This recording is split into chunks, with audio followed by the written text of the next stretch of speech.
Hey dear ones, it's me, Mimi. I know it's been a while since I've been on. Uh, life, just life. A lot's happened since the last video. Surprise, surprise. We have had 2 birthdays, which was awesome. Braxton is now a teenager, and Miss Georgia is now 9 years old. Her and I have not had a very good day today. I homeschool, and she didn't want to do math, but she's doing math. So my husband took the reins over so I could try to sneak away, hopefully before the weather comes. It's pretty bad in Mississippi right now, and I looked at the map before I came out here, and it's not looking good. I always thank and praise God for the rain, and I pray for all the places that don't get the rain that it needs. I pray that God diverts it. And you can hear, let's see, that's a log truck, an empty one. I just love being outside. It's that or the car or late night in the bedroom when everybody goes to sleep, because y'all know why. This is just something that is not for little ones to hear. Again, unless it's children that's gone through, trying to heal from, tweens, teens, and everywhere in between up to the oldest person that unfortunately may have or be having to experience these situations.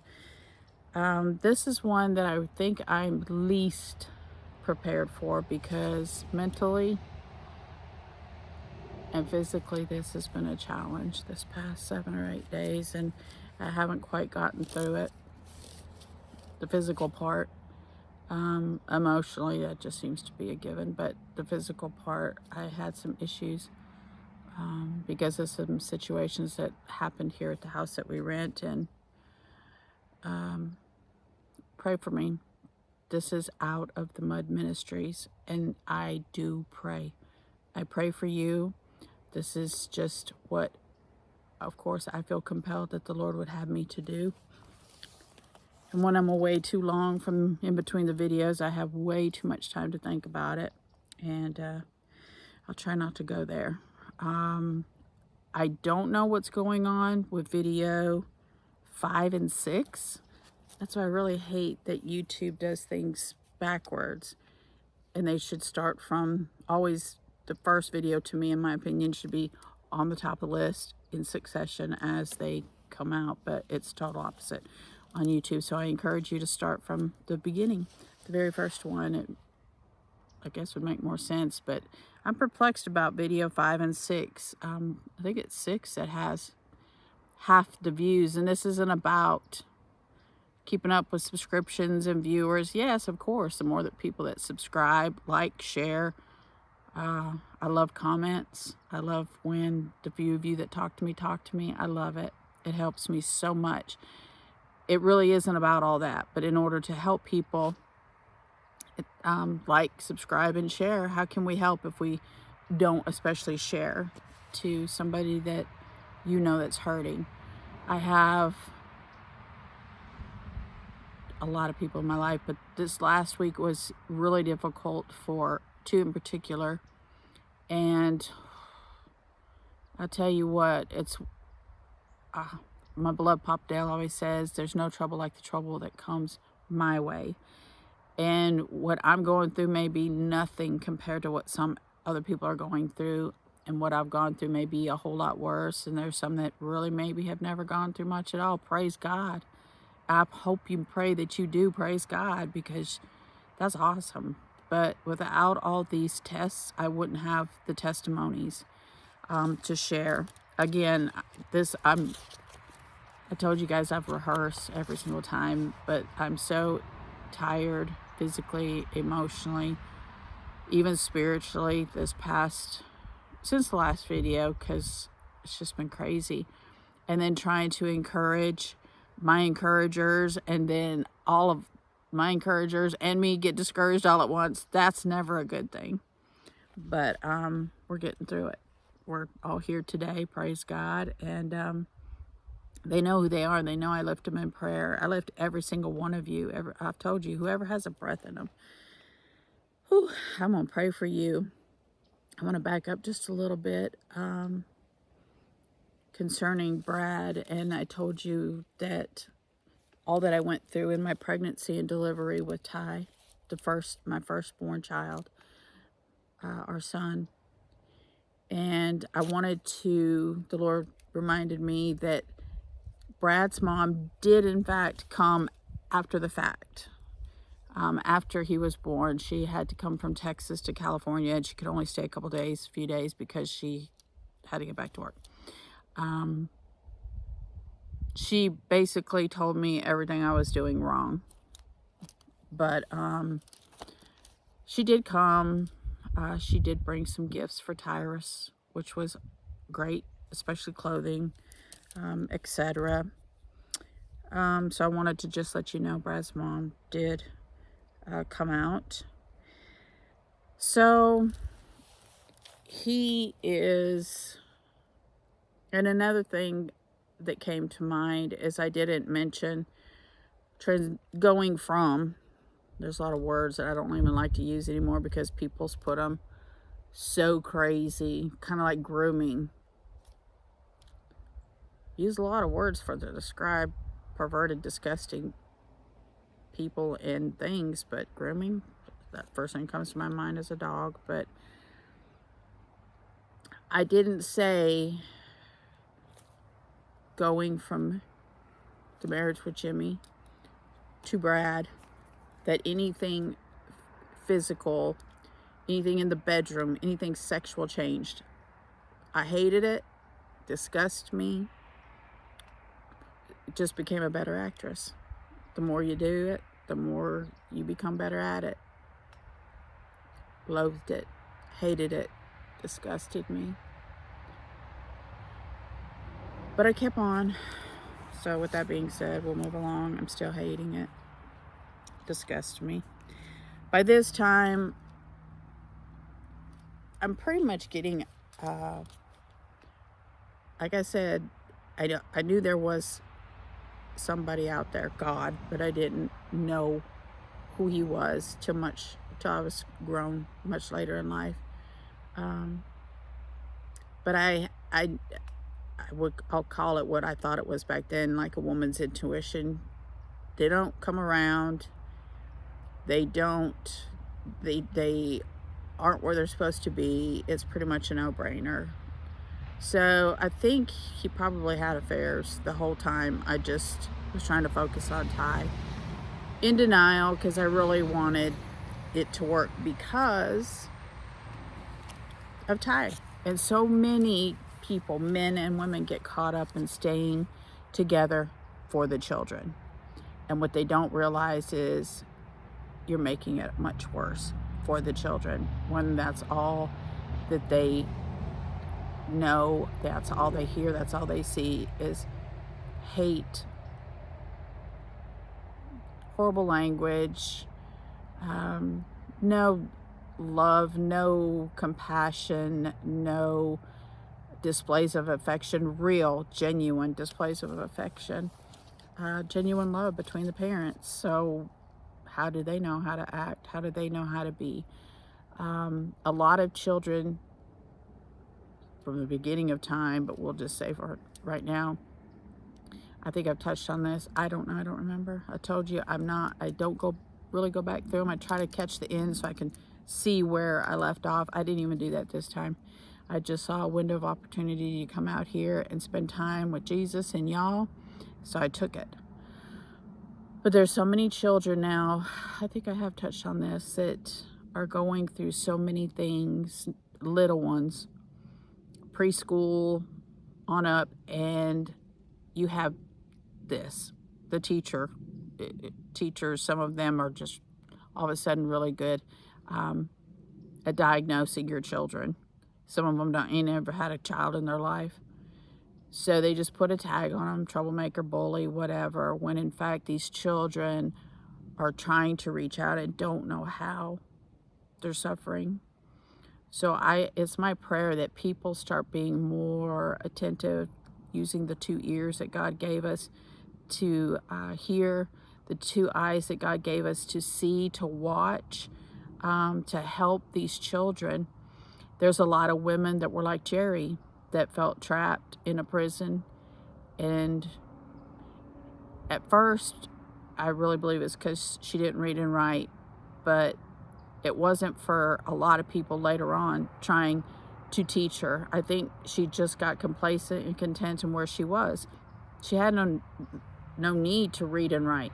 All she had to do is make money, and she could have other people do the other things that she couldn't do for her. So it was drawing down to time for Brad to get out of the Navy. So I think I've told you before, his dad, again, he and his younger sister were adopted. His dad was a police officer and worked his way up to a detective. That's about the time that Brad was going to be getting out of the military. So Tyrus and I, Tyrus was just probably, I don't know, I'll spitball here and say 4 to 6 months. And he and I went ahead and we went to Texas, where his parents lived, and we moved in with them to try to get our bearings, save a little money, get things ready for him to get out of the Navy. And he was going to come to Texas, where his dad worked for the police department forever, because now he's a detective, so he's going to get Brad a job at the police department. So it always amazes me, sort of, but it still does. Why, I don't know. But how people, you think you know they're one way because you spend a little time with them. But when I went to live with Brad's parents, I learned the reality of why he was the way she was, because they look like this perfect family, like back in the 50s, you know, those sitcoms, whatever they were. I can't remember the name of the one, but perfect family.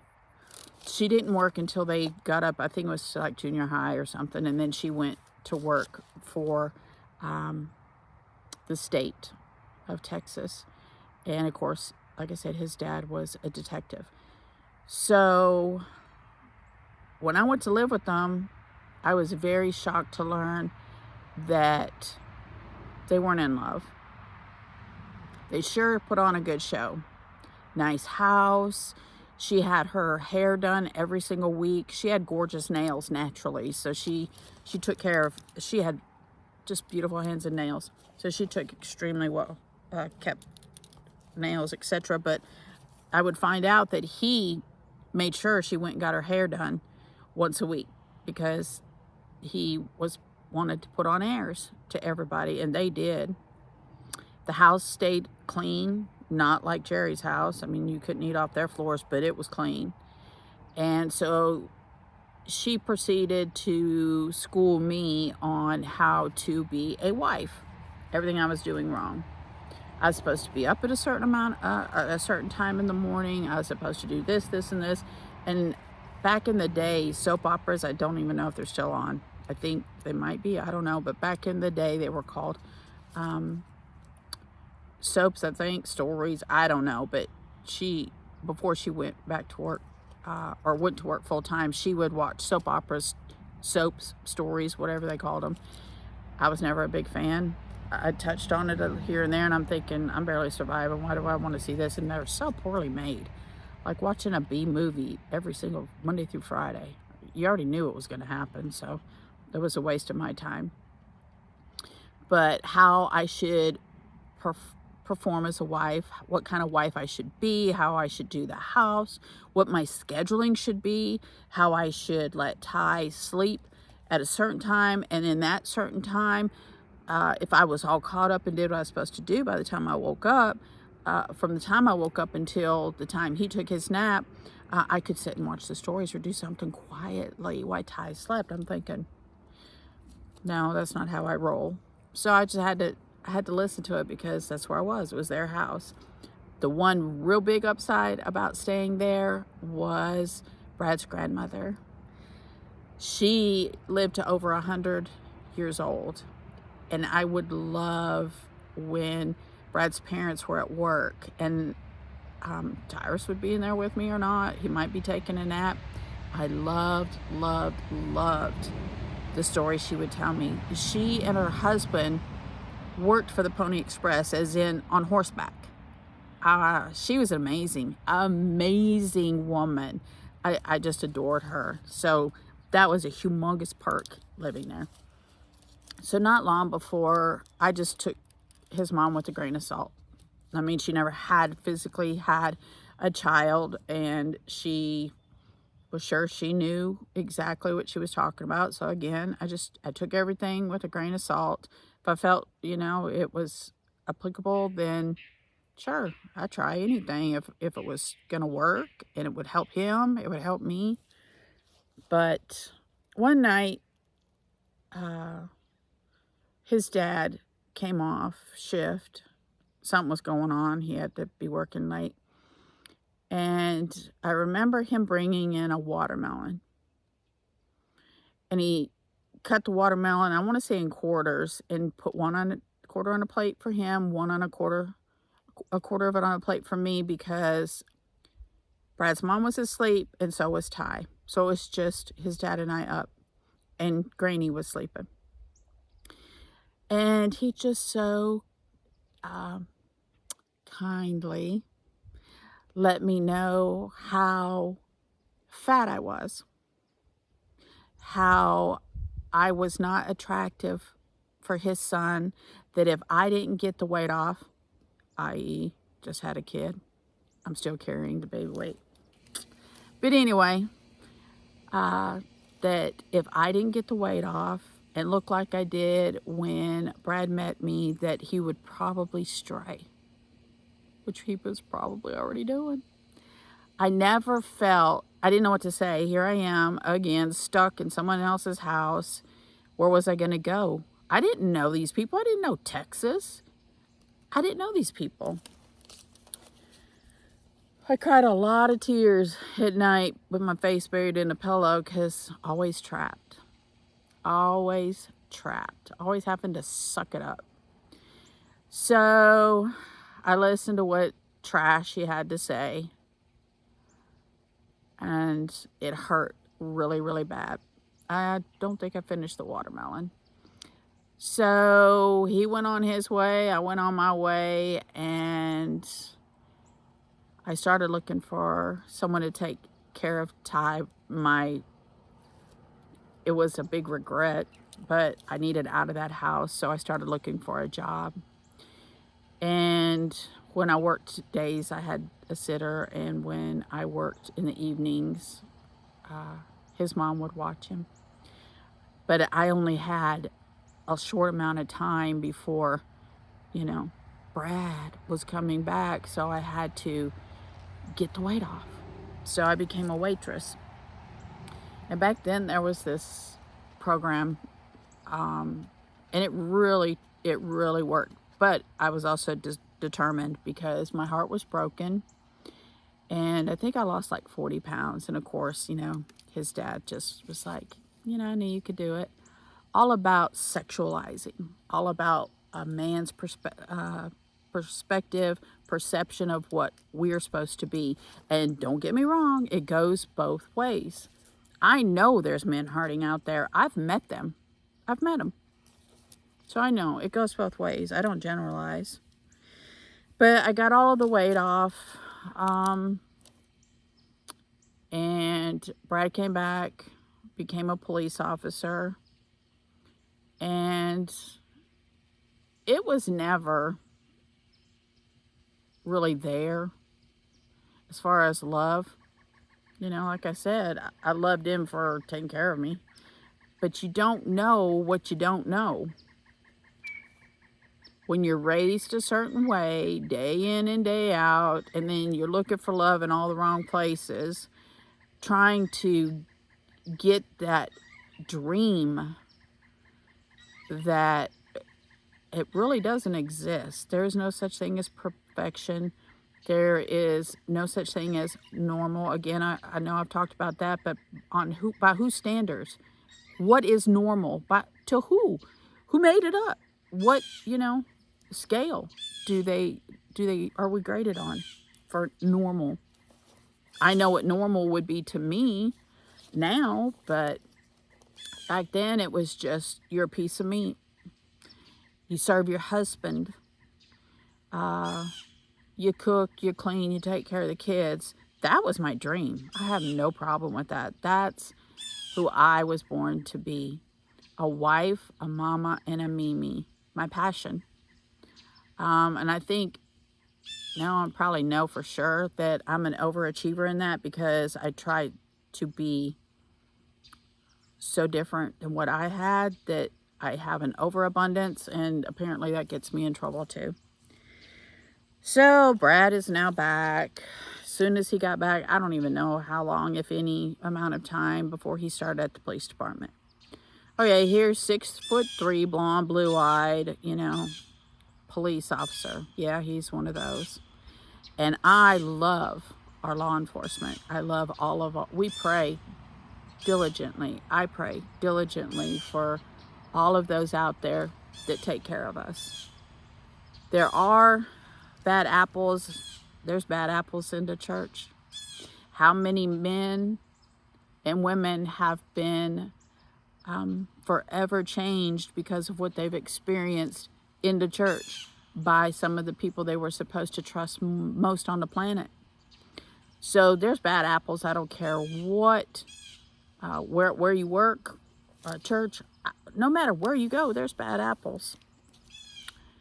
There was a couple of them on this police force. So I would go to the grocery store or whatever, and I would see him out and about with his leg propped up on the bumper of, some beautiful young woman's car, instead of giving her a ticket, they're over there cutting up. And of course, again, I knew what he was doing.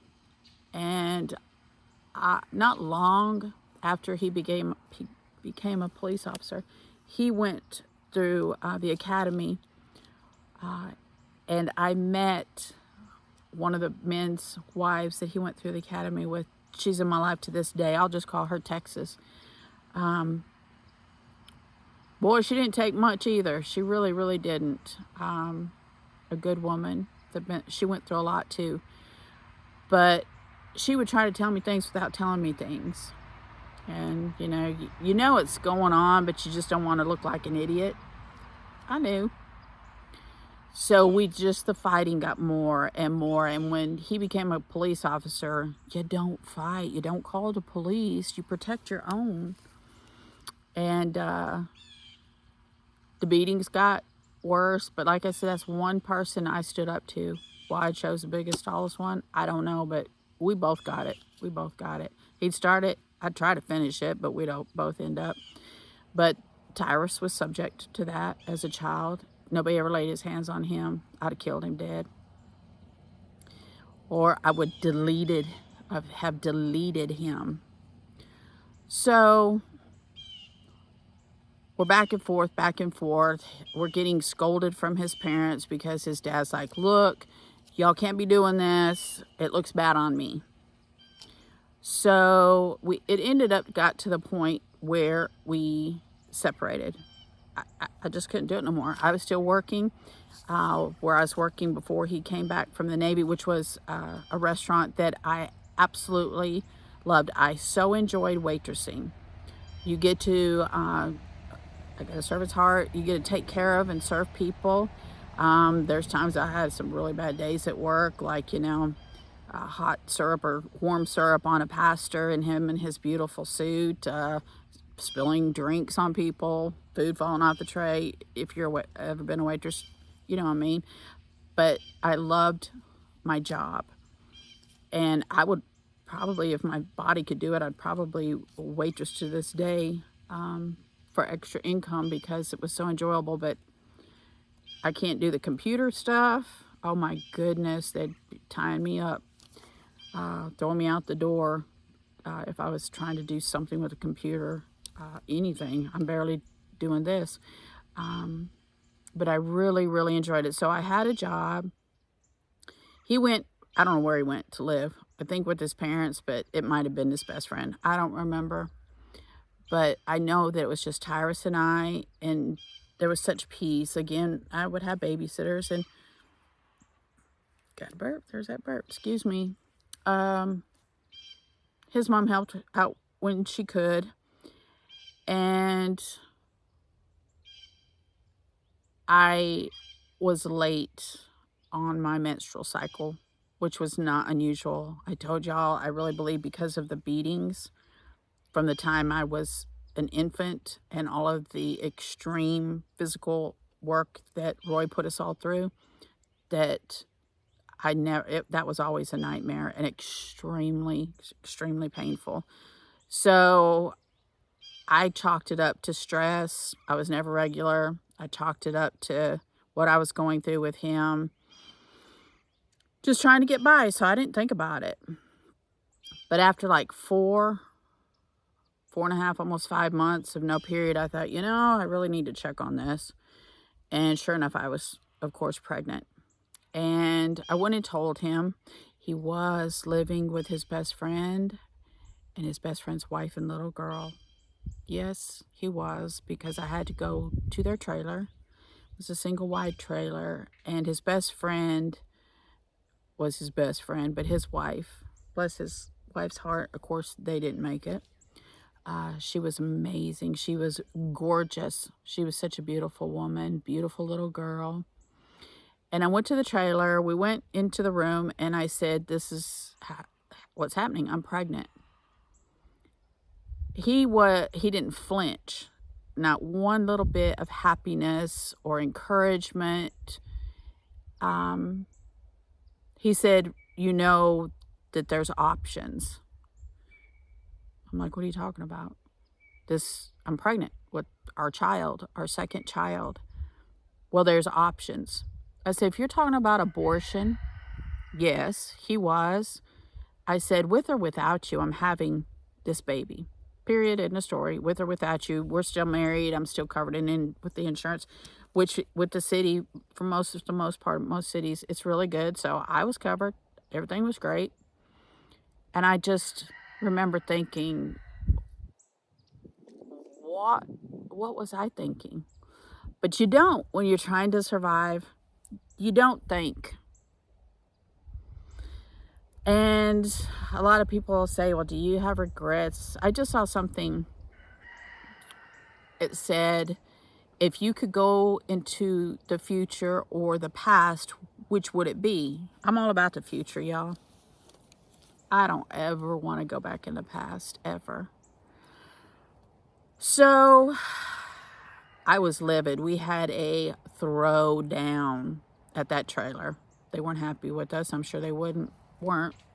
If I can remember, I'll tell you. It's not funny, but it really is hilarious now that I think about it, of when I was pregnant with Ty in Washington. Bremerton. But I was going to have this baby. Period. End of story. And I knew, most mamas know. They just know. I knew it was a little girl. I just knew. So I kept doing what I was doing, and up until not long before she was born, he moved back in because it looked better, for the department.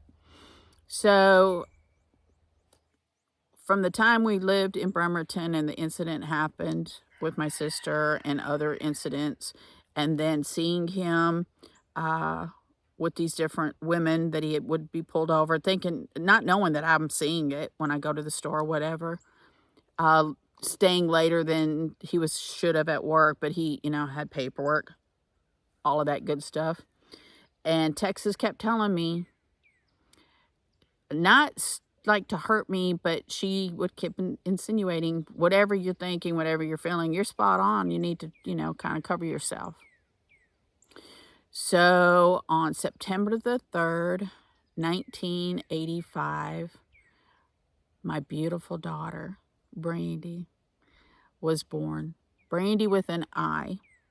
And I had that name picked out since I was a little girl.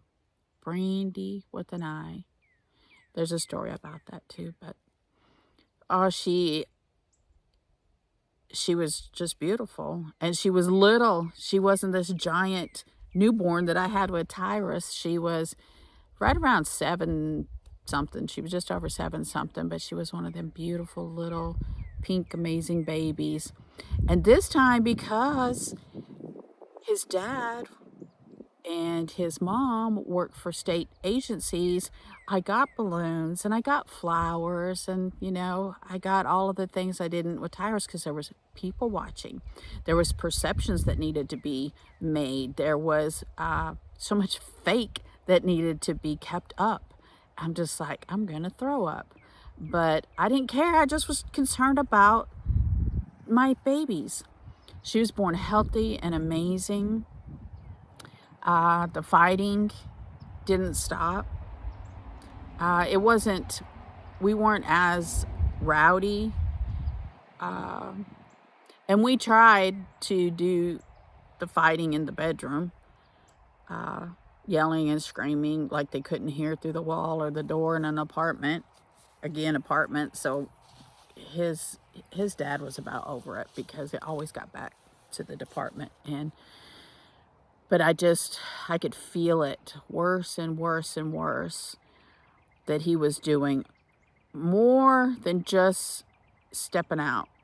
And it finally came to a point where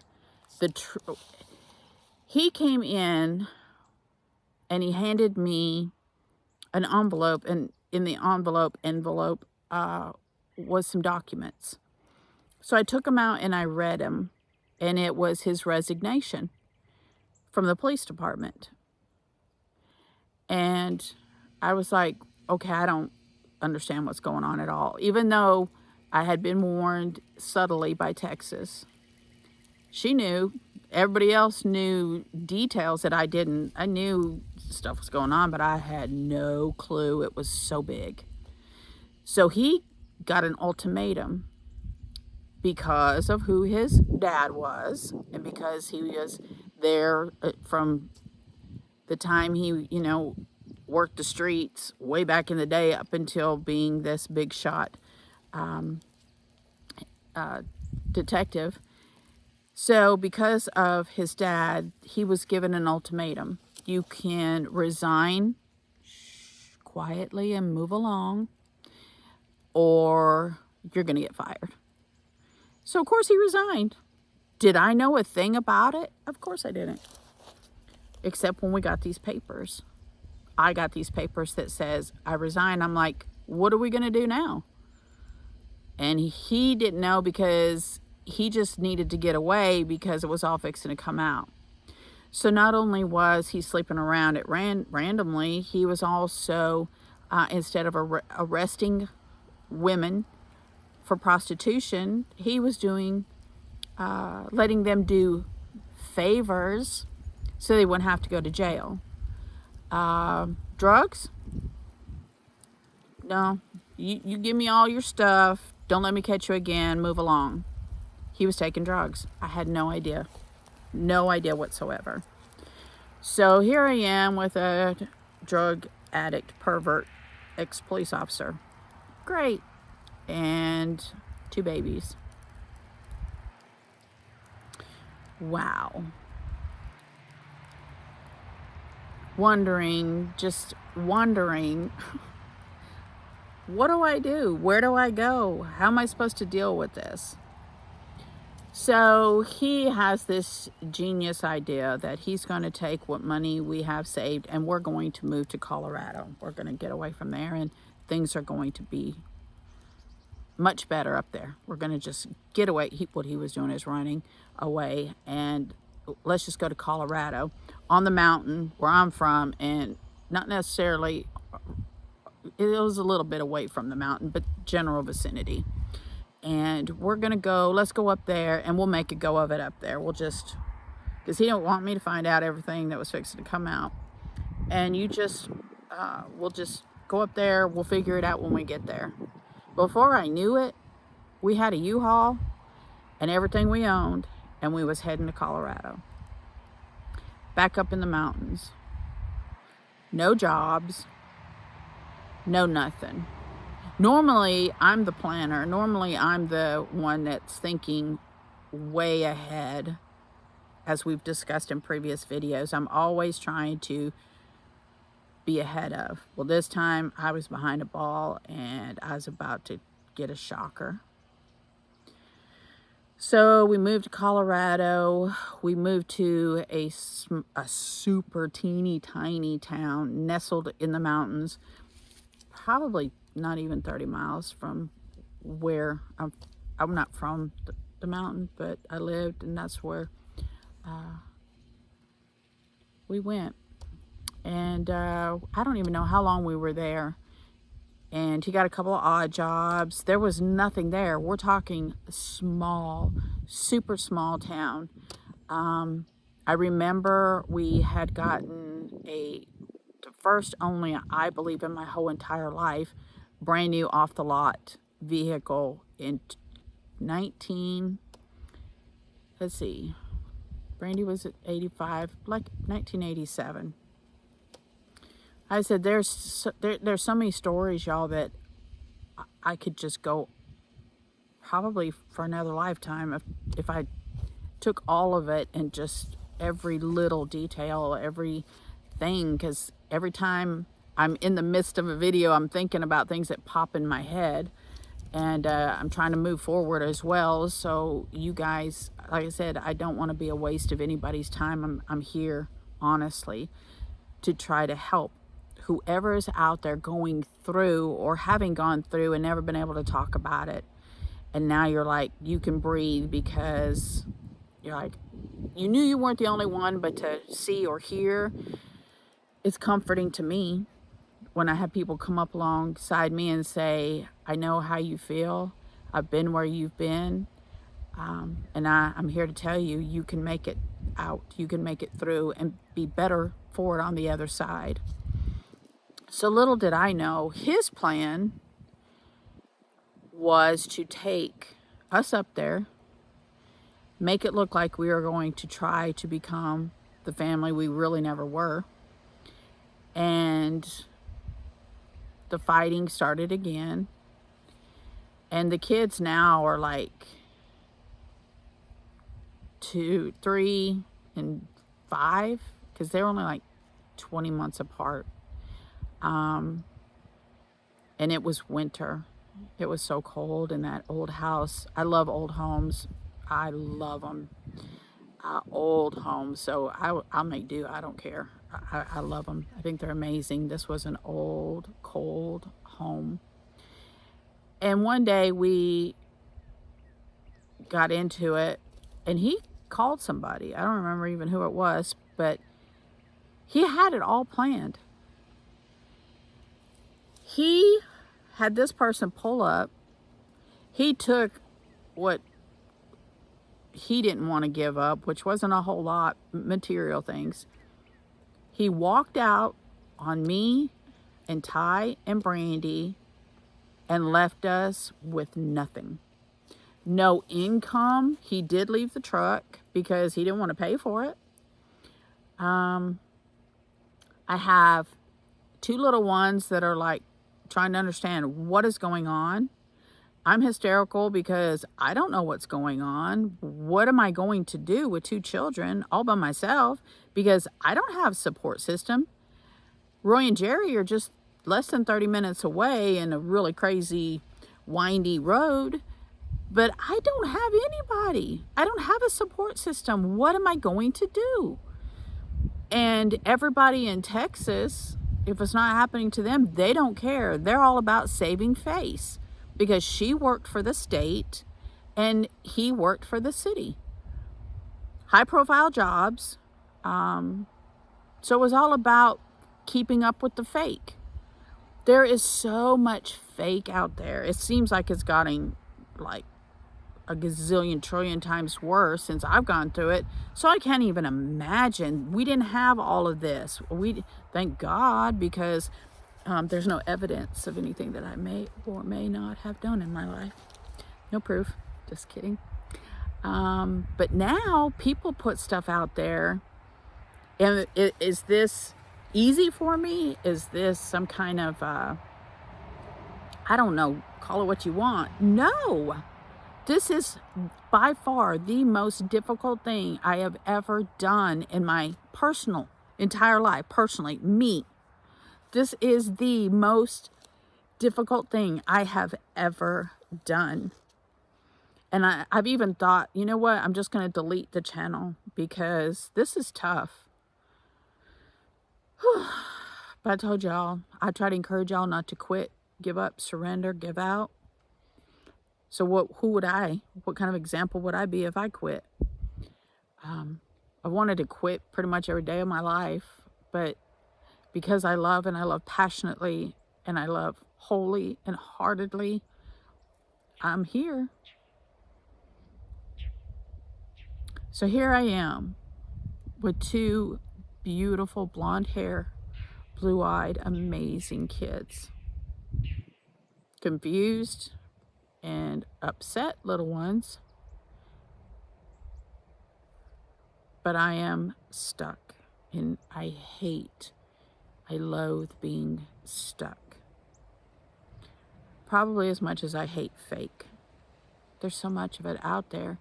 And if you're discerning, if you're not living for Jesus, it's not rocket science to just watch for a little while. If you don't know the truth, you'll figure it out pretty quickly, especially for those of us that are survivors. You can see fake pretty quickly, and then you try to avoid it. I have seen so many people. The only forum I'm on is this and Facebook. Facebook, I quit it in 2015, and I should have kept quitting it. There was no ads in 2015. There wasn't the stuff that's on there now, but it's crazy. It's more ads. I don't see people's stuff. They don't see mine. Did you see what I posted? Nope. Facebook don't like me anyway. I told you I was going to try not to talk about politics on here unless the Lord leads, but it's not that I'm a huge political person. I'm about right and wrong. I will not call evil good, and I will not call good evil. I'm a Christian. That's just what I'm supposed to do. And so I take my job being a Christian extremely serious. Some people say, you take it too seriously. You're too extreme with it. I don't walk around telling people they're going to go to hell like I was told early on before I became a real Christian. I'm like, well, first of all, I thought I already was. That's another story. But when people especially people that are family, bash you in the head about what you are and you're not doing wrong. I'm not talking about my kids, because I'm going to keep bashing because I don't want to go to hell. But it'll turn people away quick. They're like, if that's what Christianity is, I don't want no part of it. No, thank you. So like I said, I'm not here to judge anybody. I'm here to help. And if I try to judge, God always taps me on my shoulder. Says, look in the mirror. You have no right. None. I never know which direction I'm going, which rabbit hole I'm going to be going down, y'all. I warned you about that. I'm still perplexed about video 5 and 6. I try to encourage y'all to watch from the first one, because if I was watching and if it wasn't me, I'd be like, what is going on? I would have to seriously start from the first one. But another thing that I didn't know, and I didn't know for a long time out, after Brad bolted on us, is that even though he resigned, he had a retirement. So I filed for divorce. So much I didn't know. I mean, right at this point now, let's see, I don't know, right around 20, 21, 19, 20, 21, I don't know. Still trying to figure it out. Been winging it all of my life. All I know is I want away from him. A drug addict, a liar, actually had a pervert, actually had the audacity to suggest that I get an abortion. of our child? What? Wow. But because they needed a dad, I stuck around. You know what? I'm thrilled, thinking back now, that he did do what he did, because it caused me to have to rise up from the ashes. Yet again, of course, it was nothing but Jesus. But back then, just me and the kids. Not long after he left us, how in the... I didn't have anybody. And how in the world was I going to humiliate and humble myself to ask for help from Roy and Jerry? I've never done that before. Remember when I left Jimmy, she said, you need to just come home. No, no, no, no. How do I do it? I'll tell you how. When you got 2 little ones, you can't feed. You can't pay the bills. You do what you have to do. And it ended up to being one of the most amazing, maybe even the best memory that I have of Roy. I called him. I put pride aside. I put hatred and bitterness and anger. I put all of that aside in hope that the man would help me. Excuse me. So I made that phone call. Like I told you, they weren't far away at all. And it was a brutal storm when I called. Like, nobody out. No tracks in the deep snow on the roads. It was brutal. Not anything that none of us weren't used to up there on the mountain, but when I called him, I never, ever expected for him to say, after I told him what had happened, for him to say, I'm on my way. What? He hung up the phone. He drove those treacherous roads, and he told me, you start heading slowly. You and the kids start heading slowly to the mountain where I'm at. So I did. I just packed up enough clothes to get us by for a few days, and I started out. And I was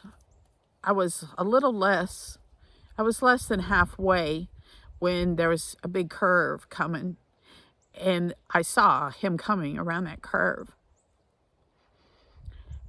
And he stopped in the middle of the road. There was nobody, no wild animals, nothing was out. It was a brutal storm. No tire tracks because there was nobody out. People know when it gets to that point, you don't travel in it. So I remember him stopping the truck and getting out. So I stopped and I got out. And I remember him holding me and him saying, it's going to be okay. It's going to be all right. We're going to have to do this slow. He asked how the kids were. I told him they were sleeping. He said, well, we're going to have to take our time. He said, keep your lights on and follow me. He said, stay as close as you can without us touching because you couldn't hardly see.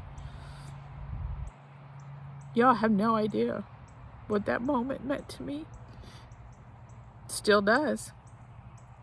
I have to hold on to those cherished moments. And it was an amazing, amazing moment in my life. I'm still shocked by it. And I'm sure it was nothing but Jesus. But I'd never seen him tender and so kind and calm and loving. So I followed him back up to the mountain, stayed at their house literally for just a couple of days because the Roy that I met on that snow-covered road. Again, I know now it was nothing but Jesus, because it didn't take him long to get back to the Roy that I've always known. So Jerry was like, we're going to have to do something different. Literally just a couple of days. No job, no money, but God. But God. There was some low-income apartments on the mountain. And they hadn't long, I guess, remodeled them or whatever. They were 3-story. You couldn't miss them because they were this crazy kind of blue, so I didn't know what to expect when she took me inside. And Jerry knew people. Jerry knew people. We've discussed that. And it was helping me out this time, which was such a blessing. So I was approved for a 2-bedroom, 1-bath, beautiful. At the time, it was just gorgeous little apartment on the 3rd floor. And she said, now, in order for you to pay for this, which was next to nothing because it's based on your income. I don't know how it works now, but then it was, I don't even think it was $50 a month, y'all. I was just like blown away because I'm thinking there is no way I can afford this. But when the manager told me, and she said, you have to pay your bills, you have to pay for that truck so you can have a way to go, groceries, whatever. And of course there's assistance for that. And I believe I did get food stamps. She said, but you're going to come to work for me at the bar. I didn't have a choice. I didn't feel I had a choice. And at that time on the mountain, there wasn't like, if there was a job available back then, it wasn't going to be long. Excuse me, somebody's going to have that job. It's not like now everywhere you go. And I very seldom say every or generalize, but I do believe every single place I go, it says help wanted. That wasn't an issue up on the mountain. So I went to work at the bar. Something I never wanted to do. Something, I don't know. I just never wanted to be a part of it. I was raised in it. Didn't want to be a part of it. But I had to do what I had to do to make sure Tyrus and Brandy were going to be okay. And they were. It was the 3 of us. We made a great team.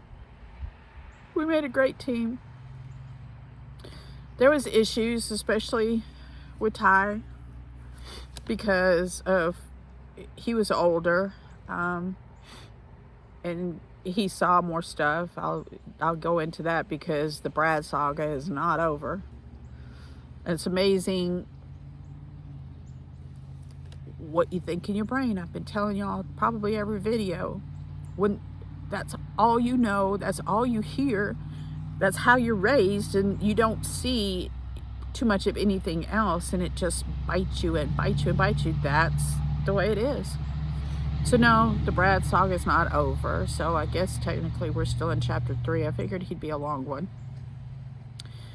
Like I said, I can't begin to tell you guys all of the stories, but that brings me back to one that at the time it was not funny.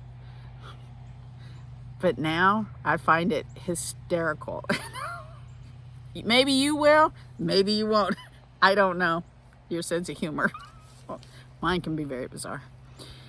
But we were in Bremerton. I was pregnant.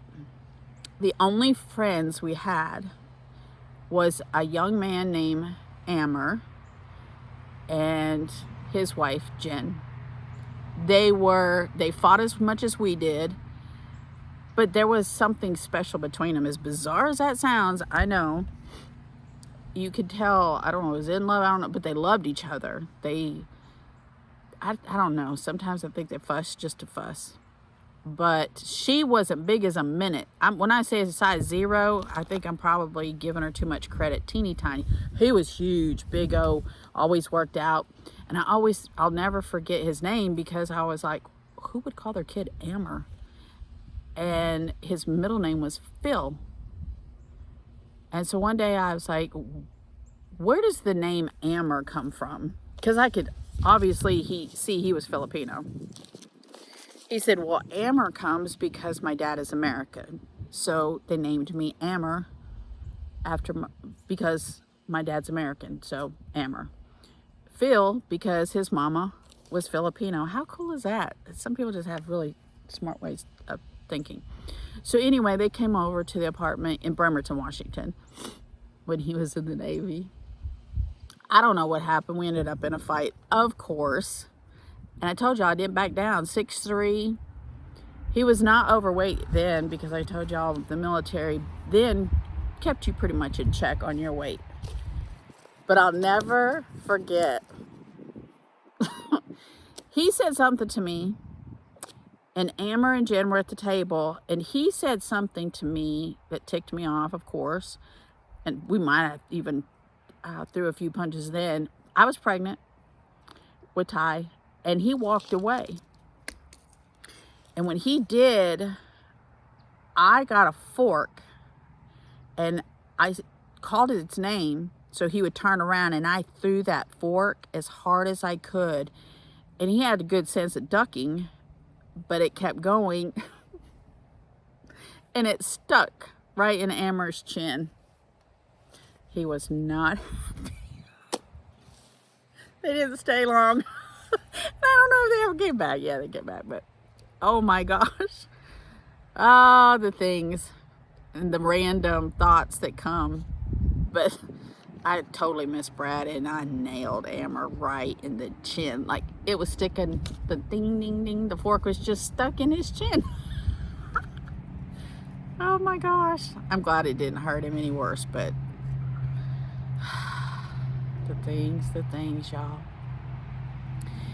But I'm going to leave it there, that I am now back on the mountain, a place I never, ever dreamt I'd be going back to. I'm always rerouting, and it always ends up that seems like I'm right where I don't want to be. But I'm on the mountain.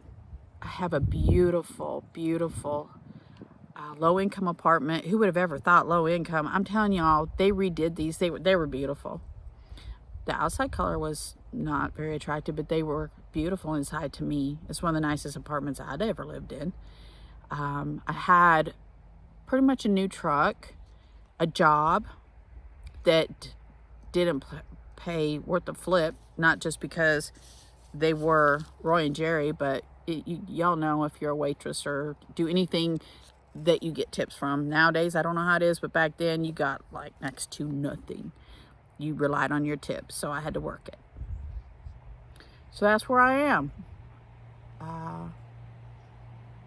As we're probably a little more than halfway through chapter 3. I have missed y'all. I really do miss you when I don't get to come and do these. But again, life is life, especially mine.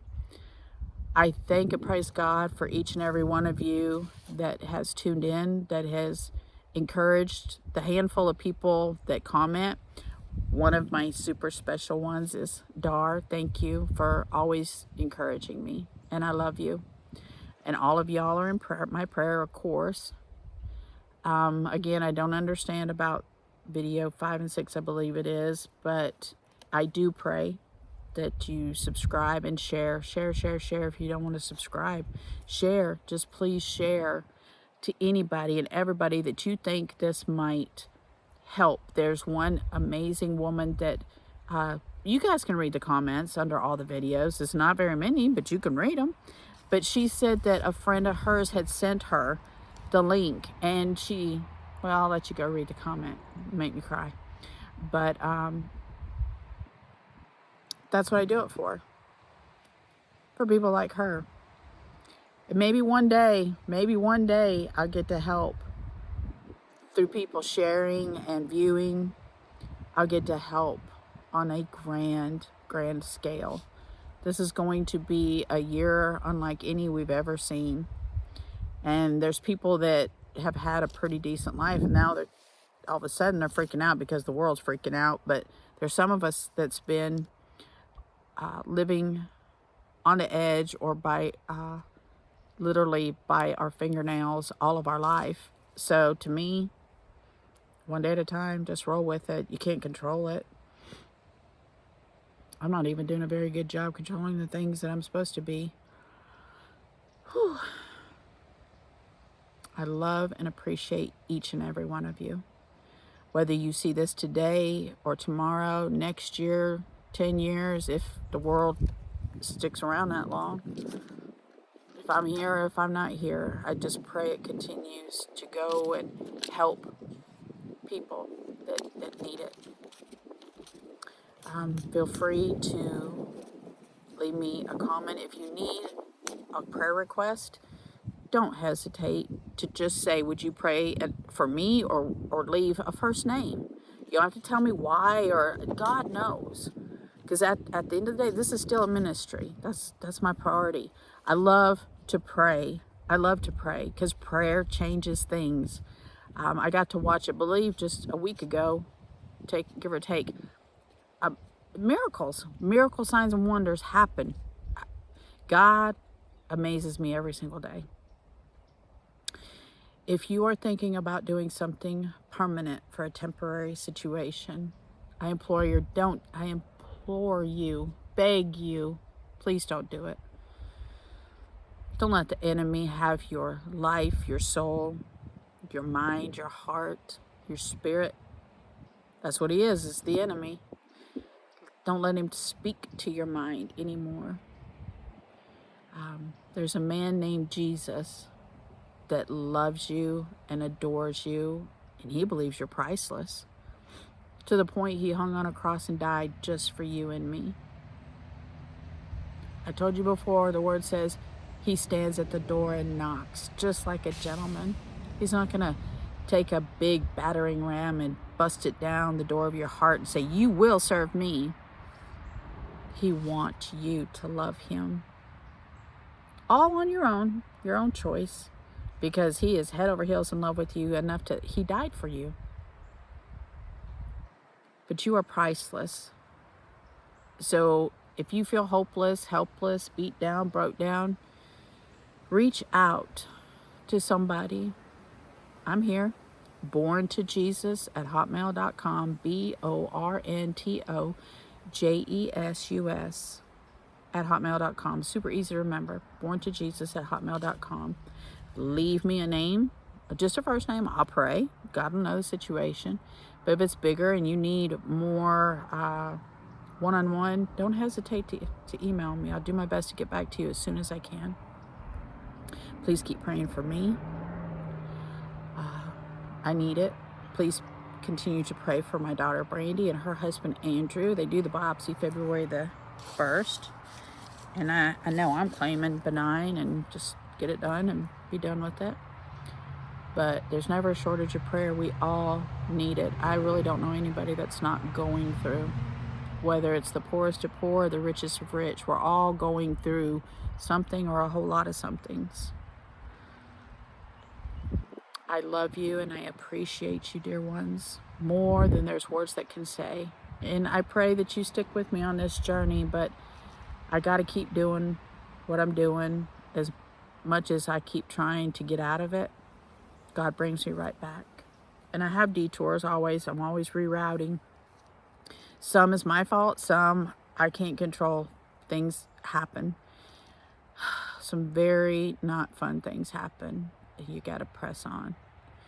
So I'll leave it at on the mountain, starting over, and we'll go from there. And I really pray that y'all will start from the beginning. I don't know what's wrong with 5 and 6. If you guys know why there's half the views, 3/4 of 5 and 6, I have no idea. Because I really don't ever go back and watch. I try to see the end so I can pick up where I left off, but that never works. I love you. What is today? Wednesday? I would tell you I'll do another one tomorrow, but I'm going to say I'll see you when I see you, because I honestly don't know. I know my heart is every single day. I would love to do a video. So I could get past this, get through this with y'all every single day. But I got homeschooling, got a husband, trying to figure out life for the 4 of us, trying to help the grown kids, trying to love on grandbabies. Y'all know. Y'all know. But I love you, and I pray for each and every one of you and your families, all of our law enforcement, all of our medical people. Y'all, it's tough out there, but nothing takes God by surprise. Pick up the word. It's all in there. It's all in there. Nothing surprises him. But I can guarantee you, prayer changes things. I love you, dear ones, for like the 10th time. I could go on and on, you know. But I pray you have a blessed evening and your sleep is so sweet. And I will see you, God willing, soon on the next one. And we'll pick back up with starting over. I love y'all so much. You have a blessed evening.